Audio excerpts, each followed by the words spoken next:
Well, it's like 65 degrees and you rocking that, Josh. But I wish it was 65 degrees. And if it was 65 degrees, I'd be so happy. I'd run around naked. That's how happy I'd be right here, cuz you don't even know. Relax. Yeah, you in Syracuse, huh? What? 65 degrees? That shit like summer. Crazy. It's only 44, bro. Only. And that wind busting like a slave around this whole nigga. It feels like a good 35. Let your ass walk outside without a hat. See what the fuck that wind do to you. Whipping niggas like a nigga father. So what happened to what happened if Joe Budden walk outside in New York without a beanie on, bro? That nigga might disintegrate. That nigga gonna turn into DJ Envy on the spot around now. I'm Calvin Austin III, wide receiver for the University of Memphis. It's Anthony Sane for Sports 66 Mornings. This is Rodney Williams, tight end for the Denver Broncos. This is Tommy Haynes. This is EJ Manuel, and you're listening to No Cap Sports. With No Cap Sports. And the No Cap Sports. No Cap Sports, three of the hardest grinding brothers in the business. Welcome to another edition of No Cap Sports.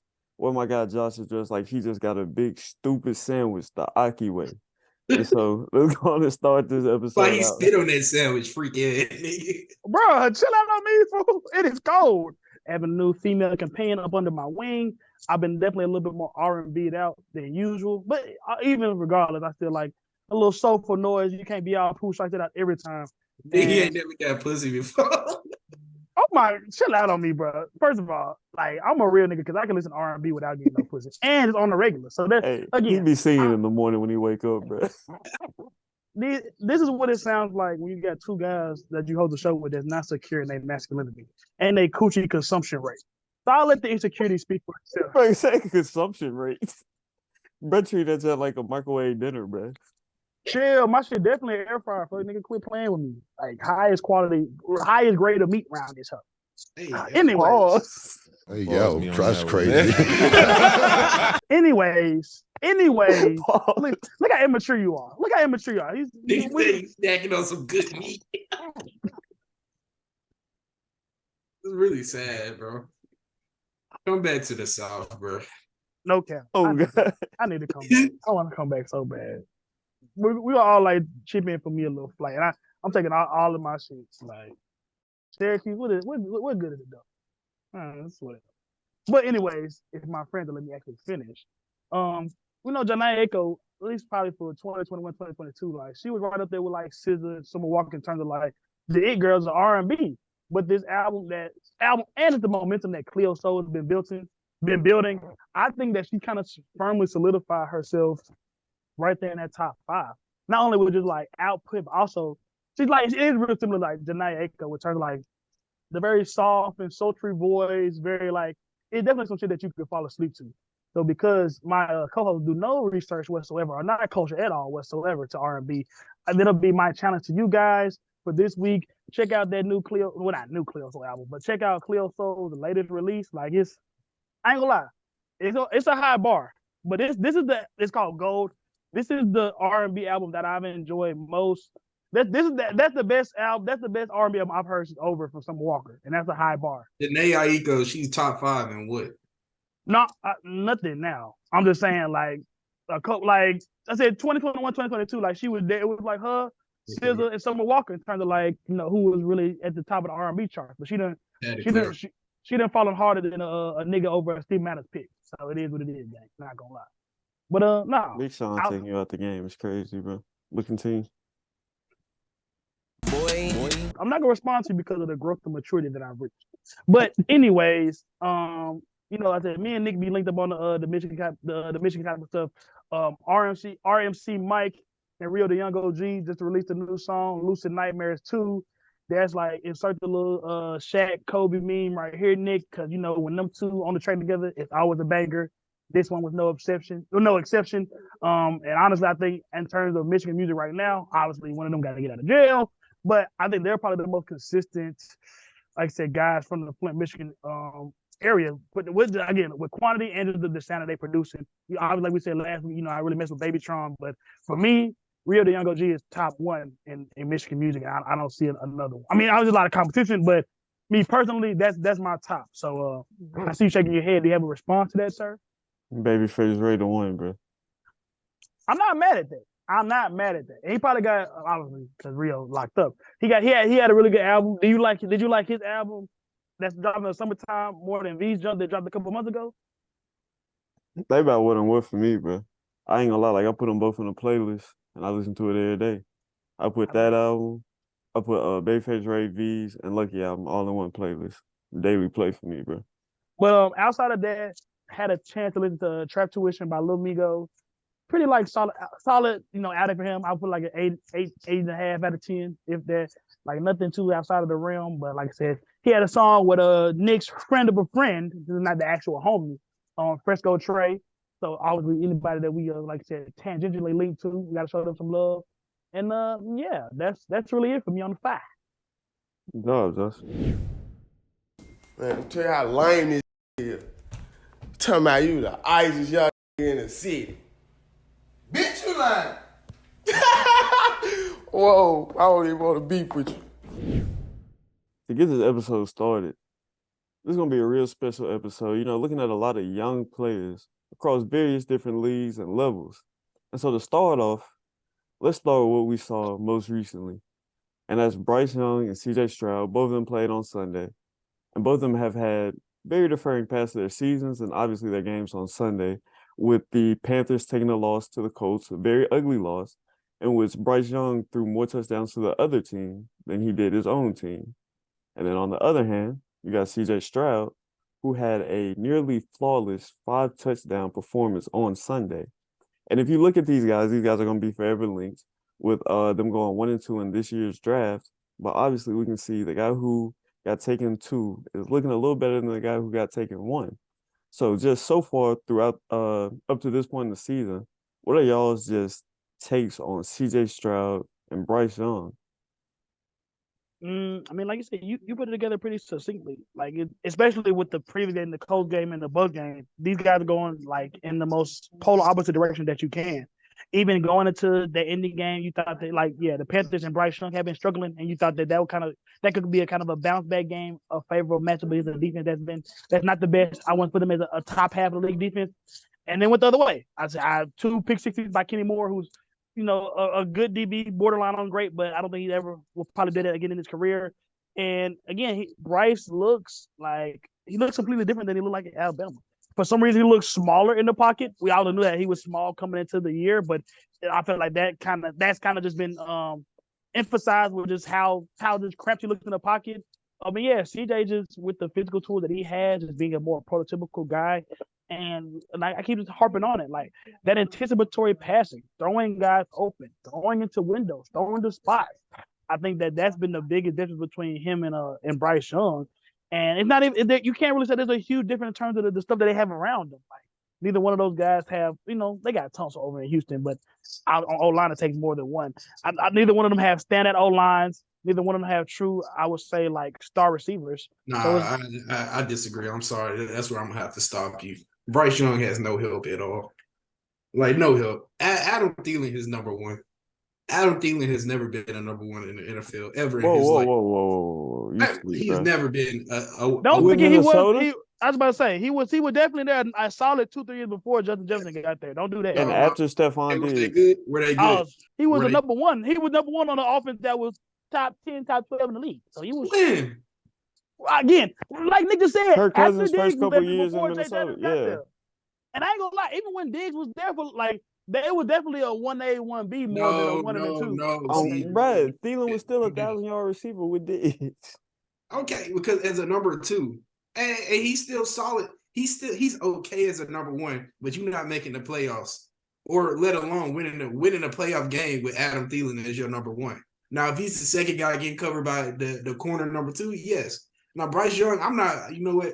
He's been asked this year. I can't even fake it, but let's not act like he hasn't had help at all. Like he has help. So he got a lot more.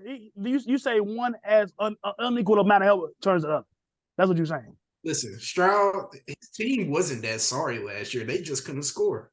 And now that they have a court, Stroud is better than Bryce Young. We can rewind the tape. I'll pull it up for you, Nick, and I make sure you clip that when I said that the Texans won the draft after we saw that Georgia game last year. But with that being said, Bryce Young has no help.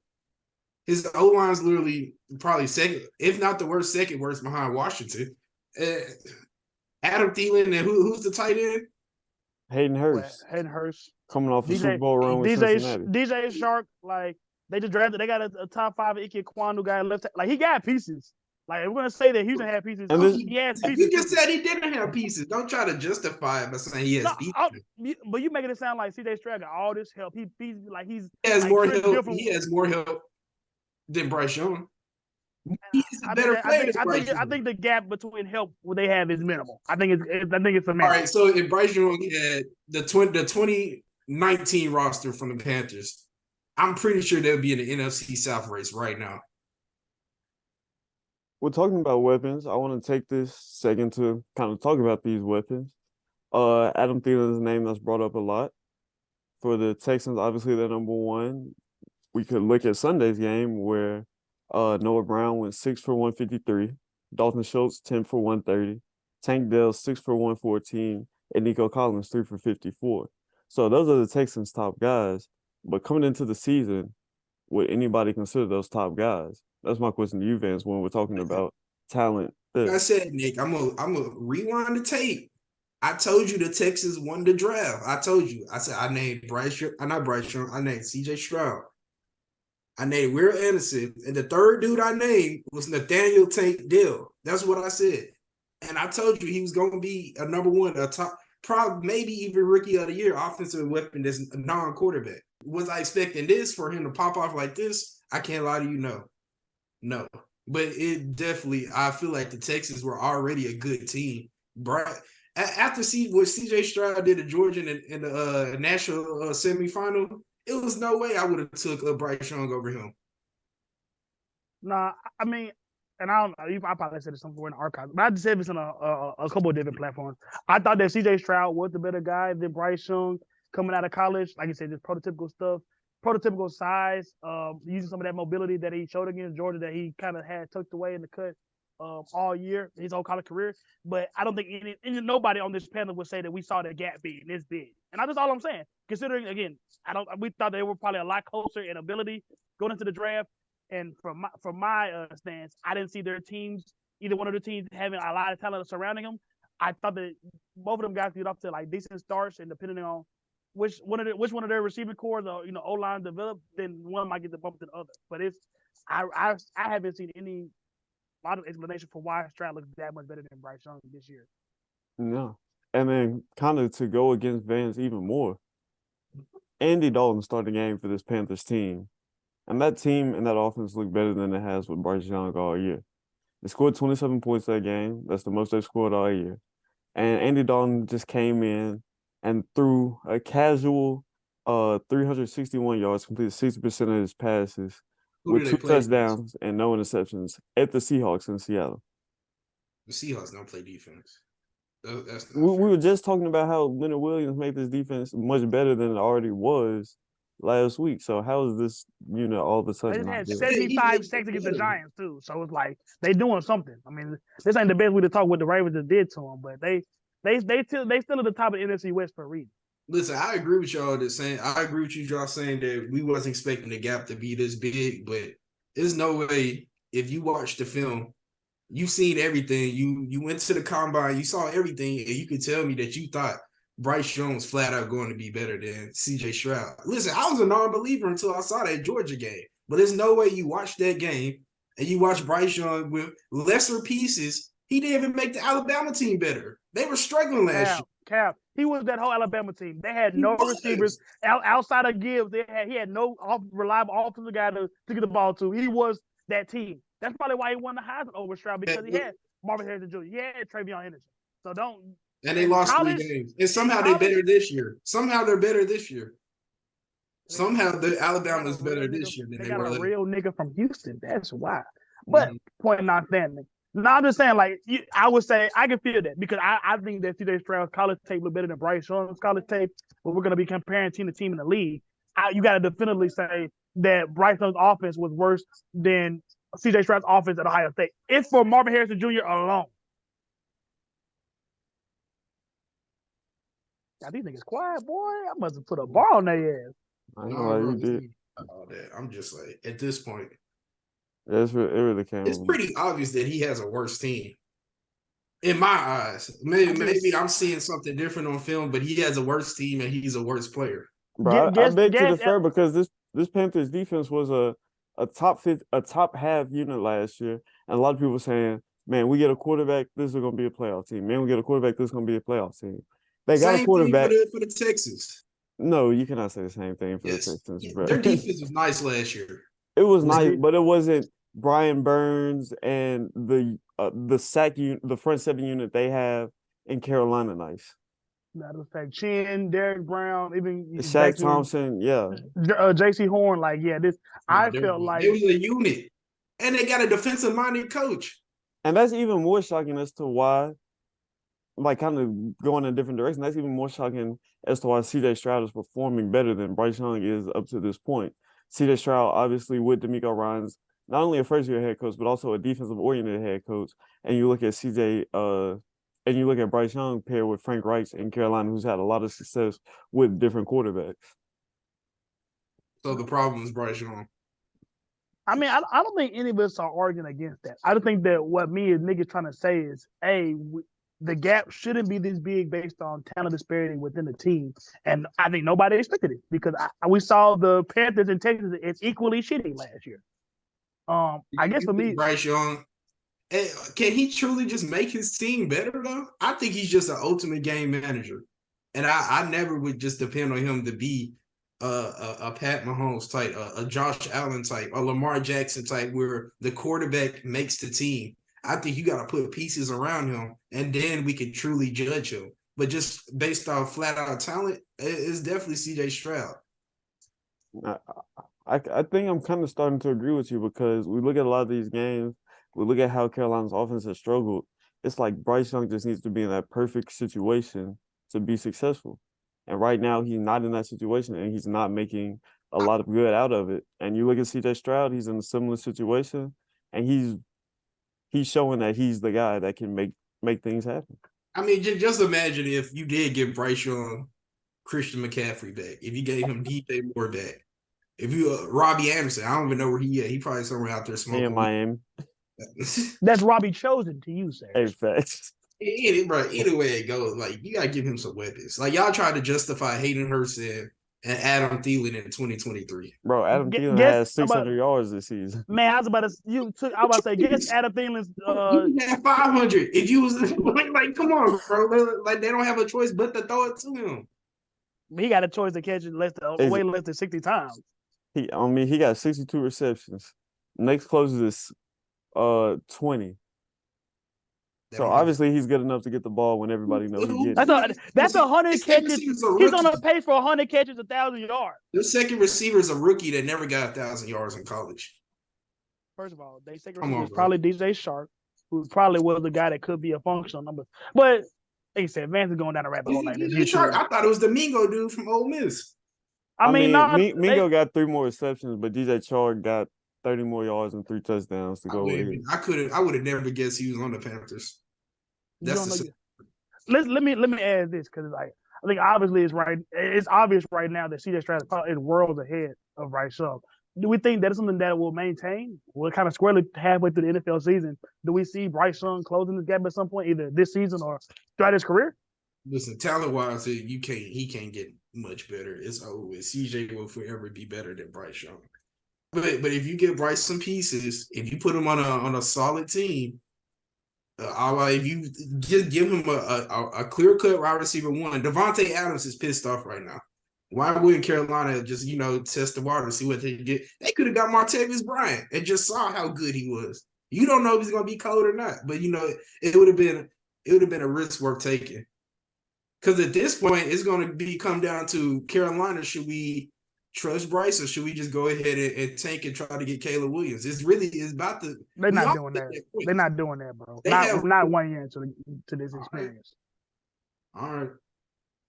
And it's coming down to that. The Giants, the Cards, the Panthers.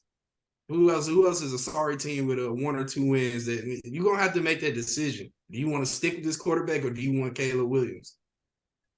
And Bryce, I'm sorry, but Bryce Young is one of those guys.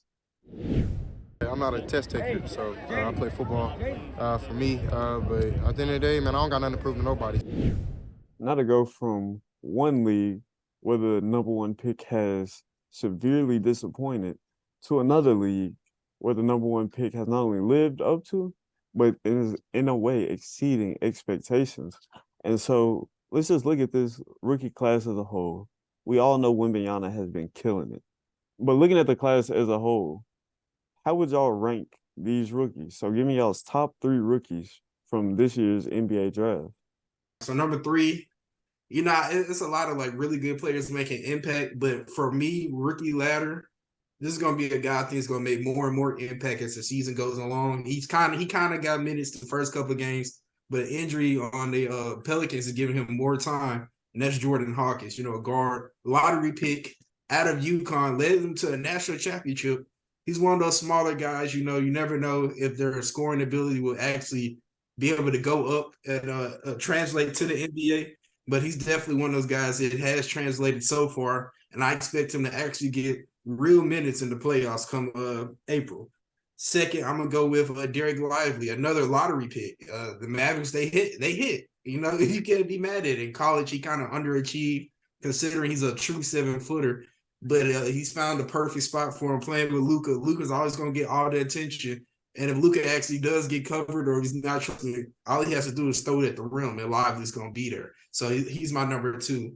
And a caveat for why neither Chet or Wemby was in my top 3 is because obviously they're the top 2. It's going to be a 2-man race the entire time. But number 1, a future possible depoy, but definitely is going to get multiple defensive players of the year. I mean, not defensive player, all defensive team votes and consideration his whole career. And that he might even be first team this year, Asura Thompson. He's a modern day Thabo Sefolosha. Can't shoot the ball worth a damn, but he will guard, he will play defense, and will play hard. So that's my top 3. Hey, all them air balls up there, bro. They're gonna have to fix that. He gonna start another Malice in the Palace, bro.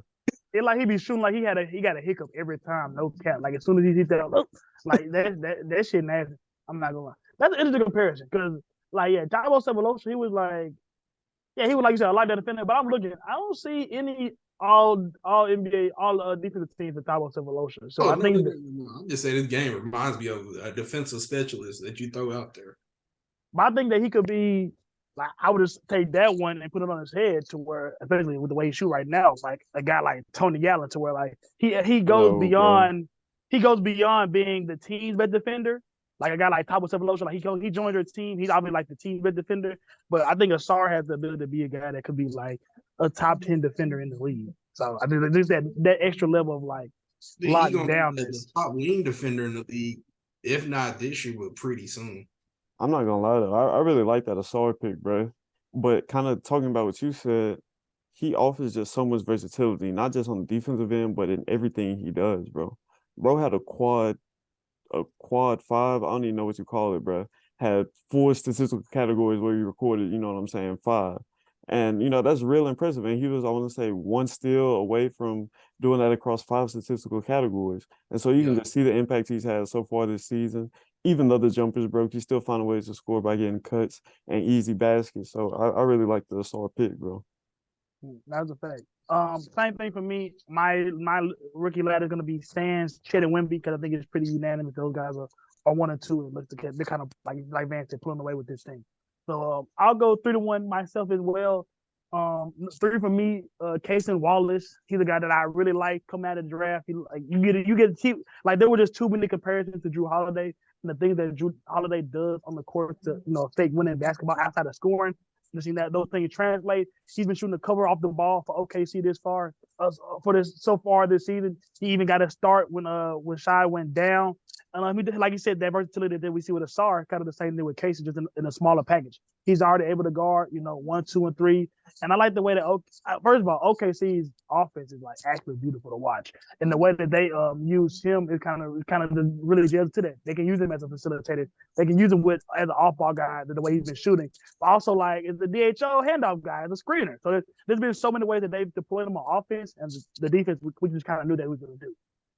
For me, number 2 is I'm gonna say something like that. Brandon Miller. I don't, for some reason why he hasn't he been at the sixth man for them out over Terry Rozier, which I don't know. I think they're gonna come to an end sooner rather than later. But he's averaging 13 points a game on some decent efficiency. He had a clunker last night, but outside of that, he's been shooting 46% from the field, shooting the ball well. And I got to watch some of them, a few clips of him against Dallas and against Indiana. And they're deploying him as a guy that's going to stop the other team's best player. So they had him in that third quarter and the fourth quarter a little bit shadowing Kyrie. He's moving his feet well. He like he's gotten a little bit bigger since he was even at Alabama.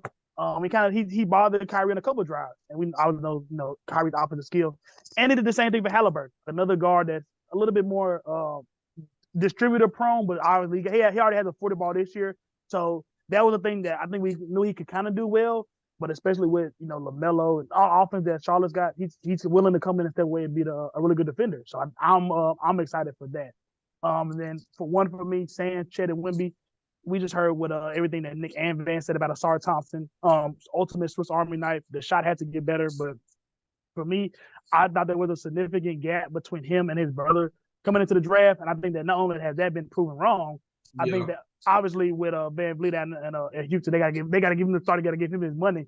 But I think that Asar can be is a winning piece right now, even with the lack of shooting that I thought he would be. So that's the only thing I think for me is.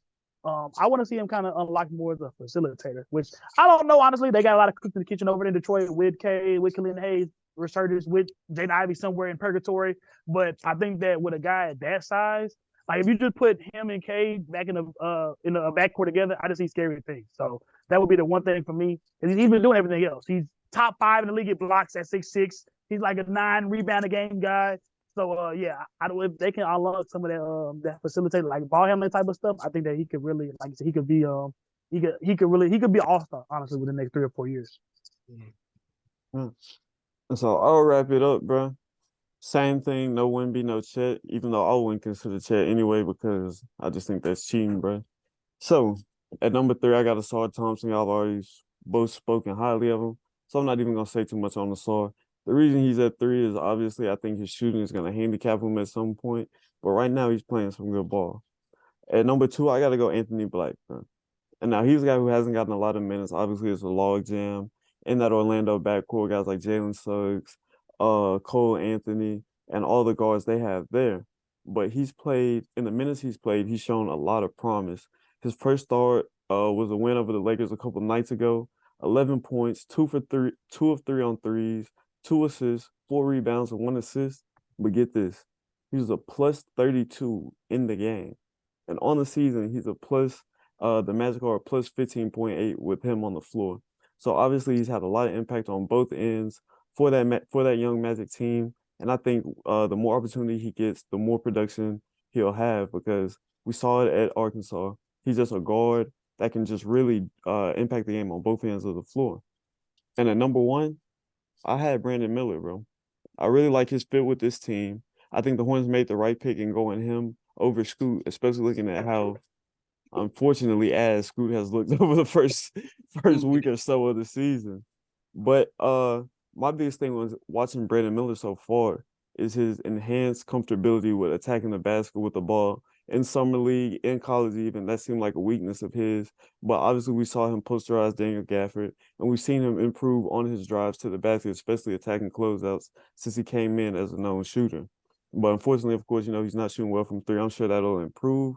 And the biggest takeaway I had with Brandon Miller was similar to what Josh said. He's taking that major defensive assignment on the court every night. And that shows in his minutes per game. He's leading all rookies in minutes per game, playing 31 minutes a night. And that just shows how much he's trusted on both ends of the floor to come in and get the job done every single night. So that's why I've got him as my number 1 rookie. I mean, I like your list too, Nick. Got one guy that me or Vance didn't have in there. I guess with the Anthony Black thing, Orlando drafted guards to try to fit in next to Paulo and France with Suggs, Cole Anthony, Fultz. Well, they drafted, but they've gotten guards in their system. Do you think that AB could rise above like that little gluttony of guards and kind of be one of their mainstay pieces? Yeah, I definitely think so, especially with seeing how Jalen Suggs kind of struggled last year and hasn't really taken the steps to be the guard that everybody envisioned him coming out of Gonzaga. And so you kind of flip the script and you look at Anthony Black, who they picked up this year, and you just see how much he can do and how well he can impact the game. Because even on nights where he doesn't score, he finds a way to make an impact. Like I said, a plus 15.8 for the Magic, and that's just really impressive for a guy who's not even consistently playing 20 minutes. Cause you drinking that hoe like that little juice like it's a Huggy Vans. You done hit that hoe about 4 times, fool. I know your people look like lemonade. Hey yo. And so of course, a lot of the guys we just talked about in our NBA rookie rankings had some impressive years of college basketball. With the start of college basketball this week, I want to take a look at the sport of college basketball as a whole, both men's and women's. I want to see how y'all are feeling about this. Which one is more interesting or exciting? Women's college basketball or men's college basketball? And Vance, you laugh, so I'm gonna get your opinion first, my guy. Man, bro, I can't even lie to you. It's women's basketball. Like what? Yesterday, let's just say yesterday was Monday for whenever y'all watch this video, was the start of college basketball for real. A whole bunch of season openers. There was more social media interaction about women's basketball than there was men's basketball. I might have saw a couple of posters on men's basketball. Man, I really didn't care. The storyline for yesterday was literally Juju Watkins, LSU getting smashed, and then the girl for South Carolina, the freshman. Malaysia Fulwiley. I'm about to say that's a name. Shawty got a name on her. She was throwing passes like Magic Johnson, bro. I ain't never like what? And so men's basketball, this is just me personally. I only keep up with the Tigers, and other than that, if a game is on, I never just be like, oh man, I gotta watch this. This is number 3 versus number 5. Like college football, everybody's tuning in to see Dion. Everybody's tuning in. Everybody tuned in for the Washington Oregon game. Everybody tuned in Ohio State Notre Dame. College basketball is on. They just had a preseason game. Tennessee played Michigan. Nobody knew that was on in real time until we saw some random dudes. I didn't know it was on until you just said that, nigga. They both ranked in the top 15. Oh, me, they played like in the Maui Classic or whatever that was. Very random, and nobody cared. We saw I saw one clip of a dude from Tennessee crossing up the whole team, dunking it on everybody. But college basketball, when it comes to men's college basketball, they're lacking stars, and I truly blame that on NIL deals, the G League Unite. You can go take different routes compared to women's college basketball. You can get NILs. But it just comes down to they don't have another route to the WNBA. It's literally go play college, and then most of the time they stay more than 1 year. You got to stay 4 to get drafted. It's crazy. So it literally they have more stars. I can literally only think about just off the top of my head non-Memphis players, maybe like 5 that I can name like this for men's college basketball compared to women's college basketball. They got stars in every conference. They got more stars in women's college basketball than they do in men's.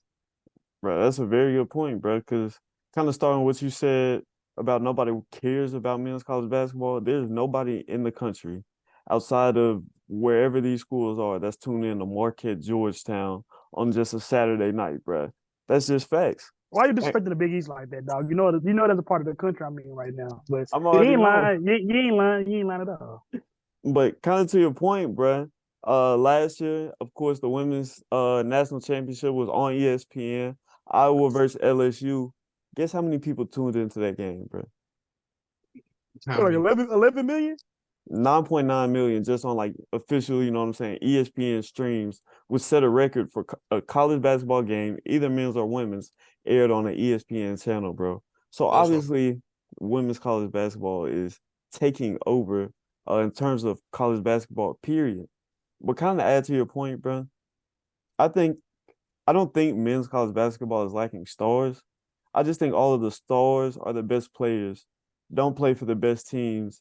Therefore, the same care isn't there, if you get what I'm saying. You kind of think about, I'm trying to think of the last star college player. Who's on the side? Maybe. That's Zion, maybe. Zion. Yeah, last year when Brandon Miller, he was cool, but I mean, he wasn't facts. And Alabama wasn't a crazy team, but they was pretty crazy. They was number 1 seed most of the year.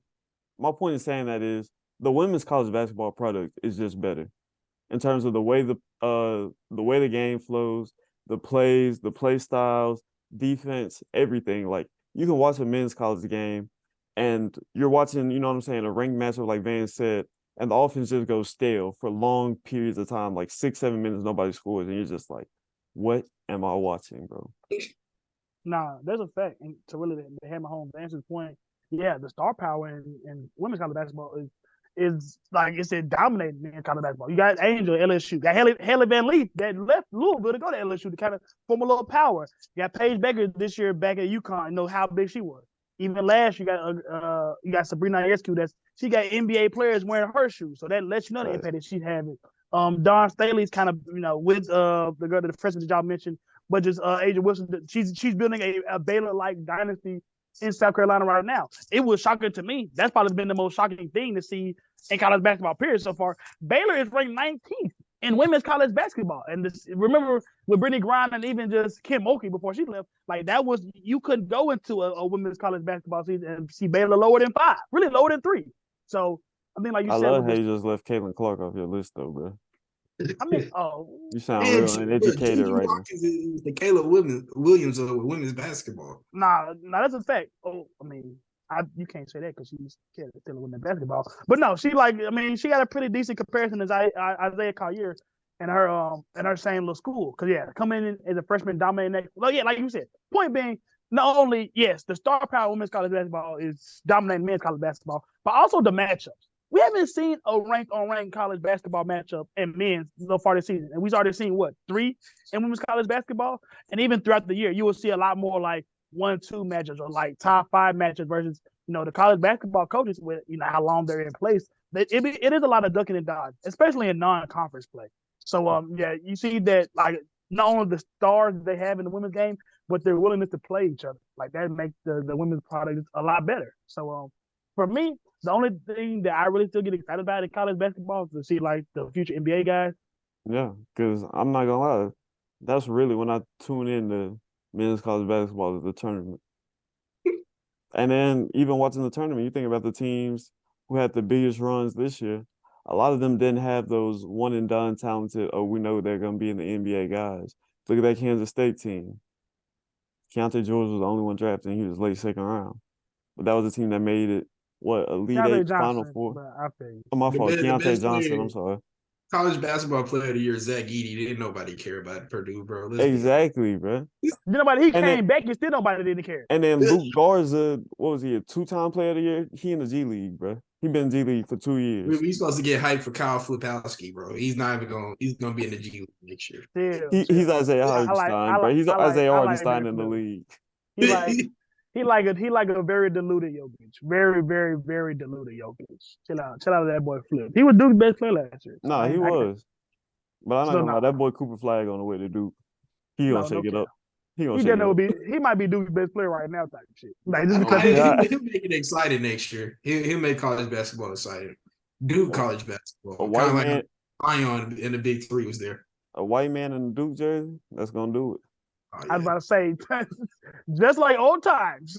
He might have stayed on 4 years, man. Hey, facts. Just to be a Duke legend, bro. They gonna turn that nigga into JJ Redick around that whole Christian Laettner type shit. Nah, I'm good on that. But yeah, I mean, outside of Michigan State losing to James Madison, who was apparently kicking ass on all their FBS endeavors, the biggest storyline in college basketball ain't really on the court. We just seen earlier today, Bill Self just got $1 bajillion from Kansas in a lifetime deal. That's like I said.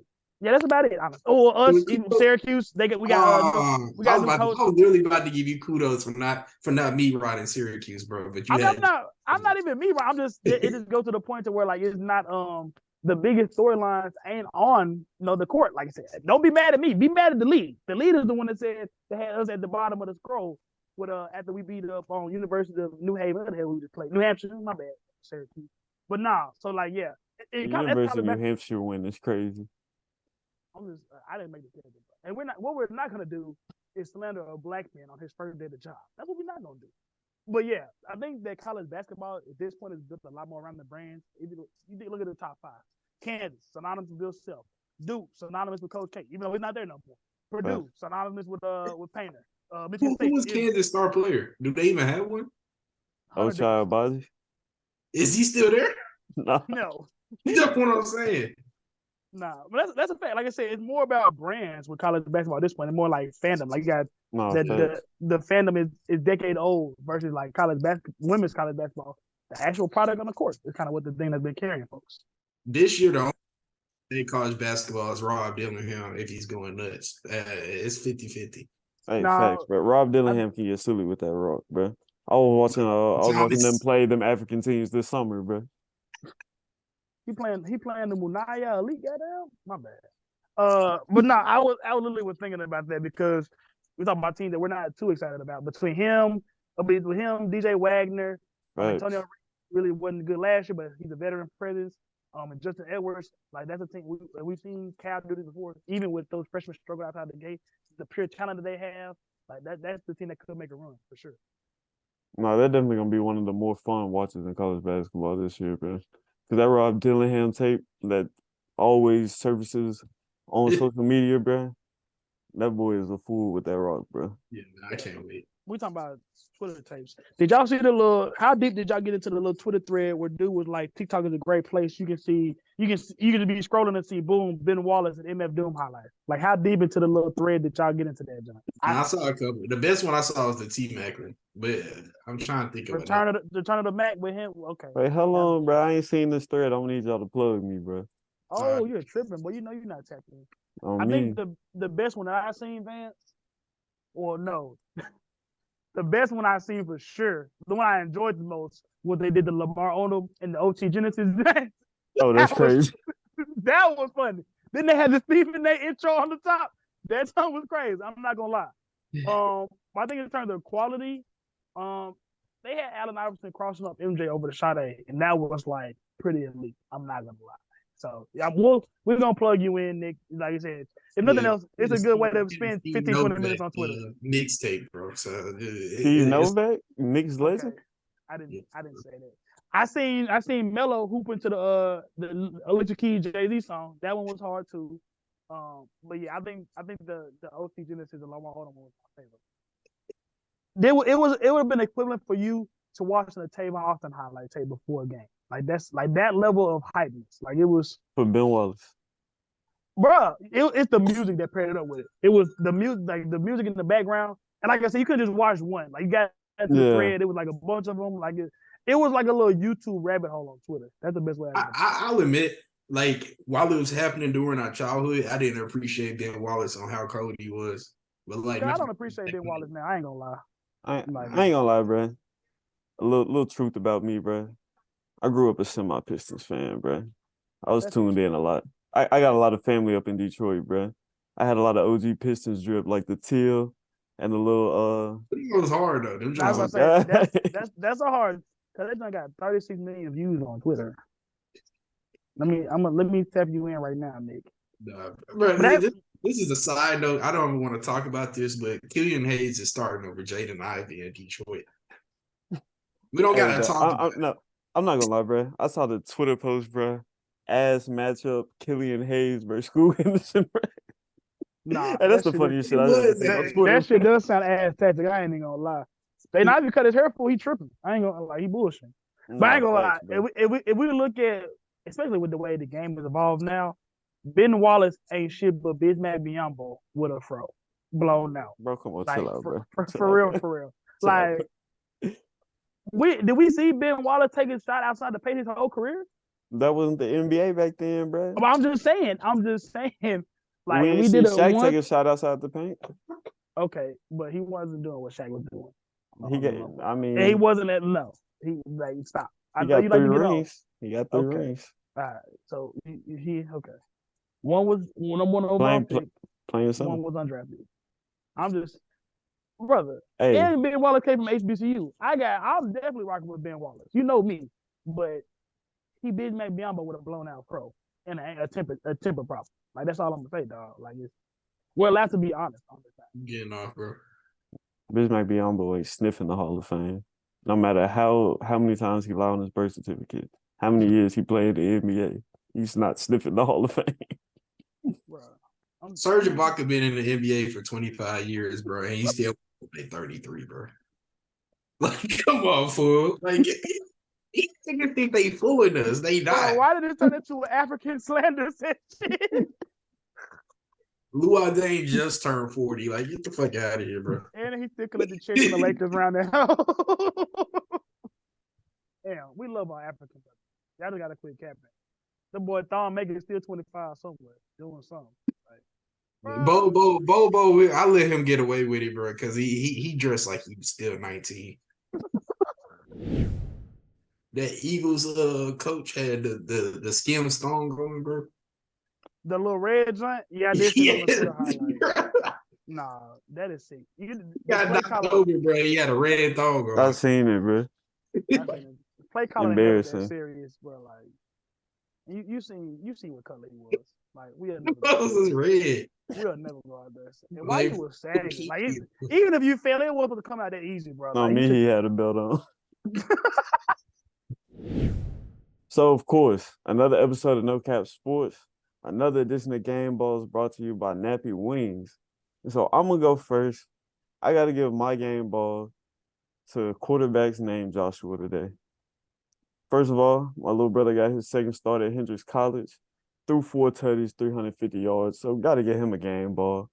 Yeah, the other caveat to my game ball, unlike my brother has no hair and plays quarterback for the Minnesota Vikings. And he came in after being traded by the Arizona Cardinals 5 days ago. Just got to Minnesota 5 days ago and led Minnesota to a win over the in-hell Atlanta Falcons.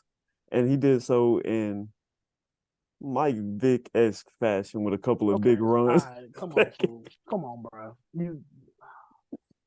Okay. I'm just saying, bro. So, like I said, my game balls of the week goes to quarterbacks named Joshua, man. The only thing I will say in terms of comparison, outside of the crazy comparison, one guy is an astrophysicist in his spare time, and the other guy is a recreational canine fighter. So, directly different off-season activities. So, let's just throw that out there. But you can go, man. Man, yeah, nah, Nick, I love that pick. Like I said, we spin back the tape, you would have heard me say Josh Dobbs is the modern day Ryan Fitzpatrick, bro. So I like that pick a lot. You know, hopefully he can keep Minnesota in the playoff race, if not actually make the playoffs. But I'm gonna go with another quarterback that's been playing big time lately. I wrote him off at the beginning of the year. I thought his team was finally gonna fall off. He ain't back, huh? Huh? I said he ain't right back, huh? At all. And so I'm gonna go with Joe Burrow. He has the Bengals hooping right now. And the past 3 years it's been Bengals versus Chiefs.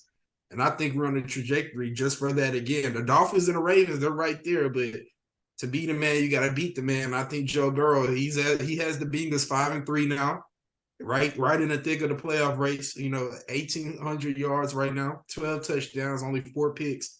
All 4 of those picks came in the first couple of weeks when they took those L's, but his calf, I don't even know if it looks right, but he's playing like it's right. And so whatever he's doing, keep doing it, man. He gets my game ball. I'm not mad at you too. So kind of low key a little surprised at the mainstream that's Savance. He always try to pull some shit out of his pocket. I guess I'll kind of step up to the bat for this. I'm gonna give actually a half game ball to I'm gonna say the homie Connor Stallion. Y'all know how I feel about Big Ten football. It makes me the cheetah nigga from Michigan. I still don't know who that is. That's what I heard. Connor the Stallion. I mean, Connor Stallion. He's the dude at the center of the Michigan play calling cheating scandal, and with the Big Ten saying that they're going to potentially bring down discipline on Michigan sooner rather than later, potentially before the end of the regular season. I'm just happy that it looks like one Big Ten team will get eliminated from the college football playoff. Like I said, y'all know Big Ten football makes me sleepy. I don't think Michigan has really played anybody anyways. Not super sold on J.J. McCarthy, but with the CFP ranking just coming out like an hour ago, they are solidly in the 14 playoff right now. So hopefully with that punishment coming down due to Mr. Connor the Stallion, I think that we can certainly kick them out of the playoff again. One less sleepy CFP matchup for Josh. But for me, I'll give my main game ball to Lugens Dort, 2-guard and potential fullback for Oklahoma City Thunder. Like I said, you had coming into the year, they had a lot of hype around them, top 4, top 5 team. got Giddy, you got Shea, you got Dylan Williams, you got Chet. And he kind of got lost in that mix a little bit in terms of, being their starter last year. And he's kind of coming in, and he's been probably their most indispensable wing. He's shooting 50% from the three this year. He already has two 20 balls, had a 25-point game last on the 27th for the Cleveland, and had a 29-point performance in that NBA Cup 141-139 game with Golden State. So with all the pieces that Oklahoma City got, if he can be a guy that can step up and be like a solidified 3-and-D guy for him, a guy that can start when he needs to, come off the bench when he needs to, he just adds just that much more depth and versatility to the already deep OKC roster. So shout out to Lou Dort, a guy that could have easily faded to the background, become kind of like, again, a 7-8 man, proving his worth for a team that looks like it's got a real shot to do some damage in the Western Conference. Yeah. So, yet again, that's another episode of No Cap Sports. We appreciate y'all for tuning in. Make sure you like, comment, subscribe, and stay tuned with us, man. Like I said, we got a lot more content coming, and stay locked in with us. And so with that, we out of here. This your auntie favorite podcast, nigga.